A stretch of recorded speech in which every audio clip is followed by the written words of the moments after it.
Eu saí da sessão de Rokun, Pesadelo da Bruxa, completamente tomado pela sensação de bizarro, sabe? Eu tava assim pensando muito sobre esse filme, pensando em muito da experiência no geral que eu tive com essa obra, porque ele é um filme que ele funciona muito pelo bizarro da narrativa, pelo bizarro do aspecto visual que o diretor constrói ali, mas também porque eu senti que ele funciona muito mais como um bom suspense do que realmente como um bom terror.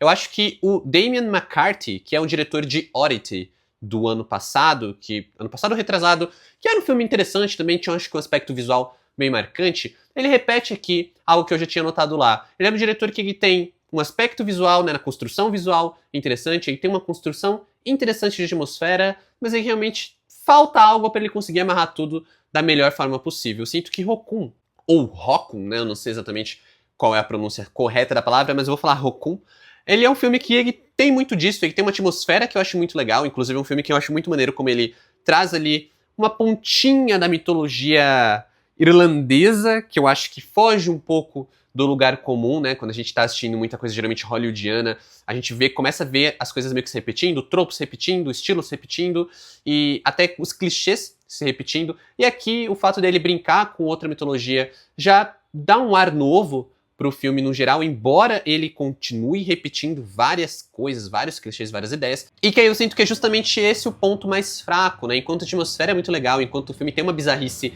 que ela é uma bizarrice bem cativante, né? Que deixa a gente interessado, é uma história que é bem intrigante, tem uma história ali que eu fiquei realmente curioso para saber para onde ela ia. O terror do filme é onde eu sinto que ele me perdia toda vez, né? É um filme que ele se baseia muito em jumpscare. Não são bons jumpscares, eu acho que são jumpscares completamente previsíveis. Todo o trabalho de trilha é muito previsível, todo o trabalho para ele criar uma mudança de foco da câmera para depois, quando ele voltar para aquele foco inicial, haver algo na tela, e aí sempre com o som subindo. Então é aquele jumpscare mais mequetrefe possível, sabe? Que a gente vê em qualquer filme de terror B, C ou D que a gente assiste hoje no cinema.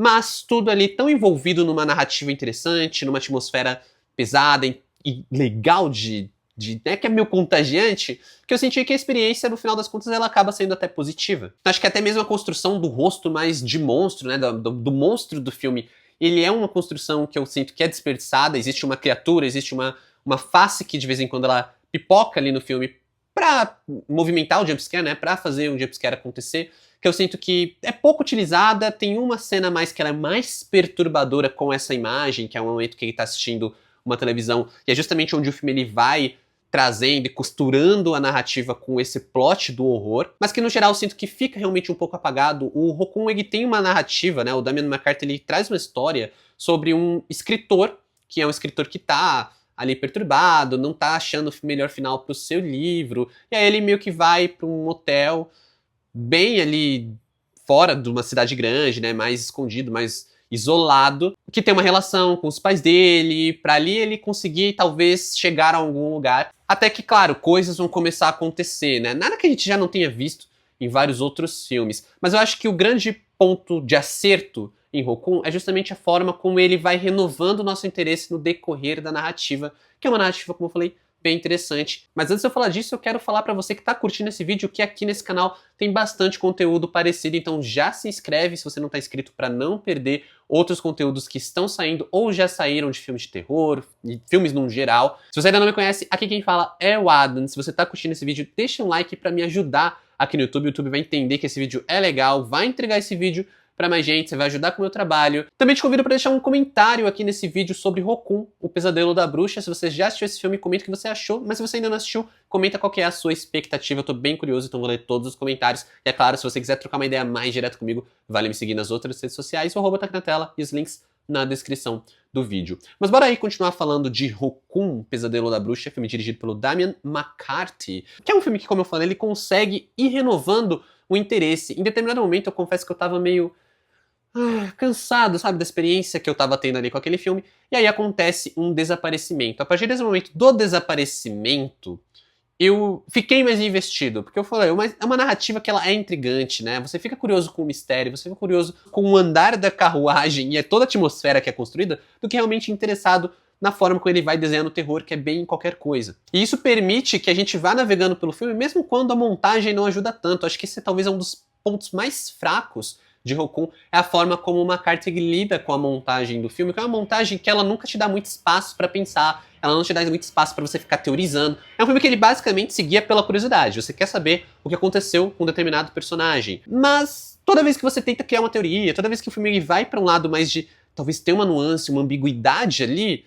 ele sempre deixa muito claro pra onde ele tá indo. Então o personagem ele tem um aspecto duvidoso, ele tem um aspecto, por exemplo, que você não sabe se ele é confiável, e ele fala algo, ele faz uma afirmação, e você começa a ficar na dúvida se aquilo que ele tá falando faz sentido, se aquilo que ele tá falando é a verdade, e aí o filme ele introduz um flashback, que não só quebra o ritmo, mas tira toda a ambiguidade, pra explicar que aquele personagem tá falando, sim, uma verdade, ou não, ele tá mentindo.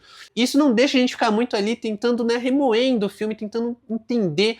Então a gente fica sempre numa experiência que ela é muito direta, ela tá sendo sempre muito transparente com você, exceto para dar os sustos. E aí, justamente nos momentos que ele tenta dar o susto, ele vai precisar recorrer para trilha sonora que vai subir, para uma coisa assim de uma câmera se movendo e usando talvez os espelhos das cenas ou a mudança de ângulo de cena para te assustar. Acaba sendo tudo muito previsível, exceto, é claro, o grande mistério da obra, que te prende até o final. Eu acho que a grande sorte do McCarthy é uma boa escolha de elenco que ele tem aqui. O Adam Scott, ele tem exatamente aquele aspecto de dubiedade, a gente não sabe qual é a desse personagem, a gente não entende exatamente o que ele quer, a gente não entende exatamente qual é a dele, a gente gosta de ter ranço dele, né? Então, assim, a gente se interessa por ele, porque ele tem uma história interessante, ele tem um conflito que eu acho que é muito legal, a gente se interessa pelo conflito, mas ao mesmo tempo ele é aquele personagem que desperta um certo ranço, a gente, não vou com a cara dele, e toda vez que ele abre a boca, ele só piora a situação dele, mas em determinado momento a gente acaba envolvido e preso ao mistério junto com esse personagem.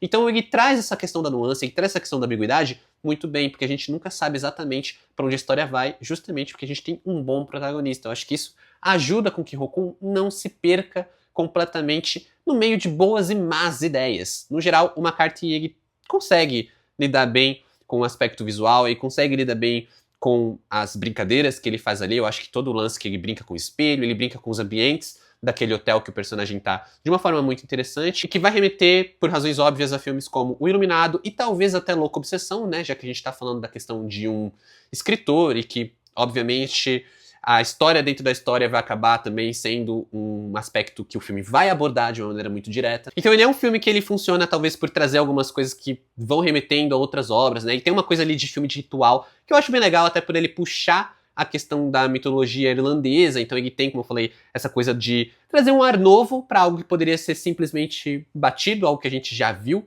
em outras obras. Mas ele também tem muito aquela coisa do personagem perturbado, né? Um personagem principal ali que é o escritor, então ele é perturbado. Algo que a gente já viu também em outras obras, mas é claro que ele se perde numa questão muito do trauma, né? É tudo uma metáfora pro luto, é tudo muito uma metáfora. Cara, coisa que a gente já viu em Bring Her Back, coisa que a gente viu ali no A Hora do Mal também, que tem tudo um lance de ser muito metafórico. Então assim, não é nem pela metáfora, mas pelo fato de ser, de novo, outro filme sobre trauma, de novo, outro filme sobre luto. Por que tudo agora tem que ser metáfora de alguma coisa? Não tem como ser algo mais direto, não tem como ser algo ali que... Beleza, se você não tem um comentário social pra fazer, não faça. Se você não tem um comentário muito profundo pra fazer, não faça. Aposte no que funciona. E aí, nesse caso, ele tenta trazer algo meio complexo sem realmente conseguir elaborar isso no filme. E quando ele vai pro lado do horror, eu sinto que ele acaba sendo um horror meio vazio, né? Só um horror de sustinho, no geral, que é ok. No geral não atrapalha, né? No geral não é aquele terror também que, pô, você odeia, mas também não tem nada ali que você vá sair, poxa, como esse cara aí conseguiu realmente criar um horror interessante aqui. Ele fica por isso, sabe? Ele é um filme que não é ruim, ele é legal, ele é interessante, mas ele também é meio qualquer coisa. Eu acho que é aquele filme que, beleza, assisti, ok, gostei de alguns aspectos, não gostei de outros. Talvez daqui a 1, 2 semanas eu terei esquecido desse filme. Então, pra Rokun, O Pesadelo da Bruxa, nota 6.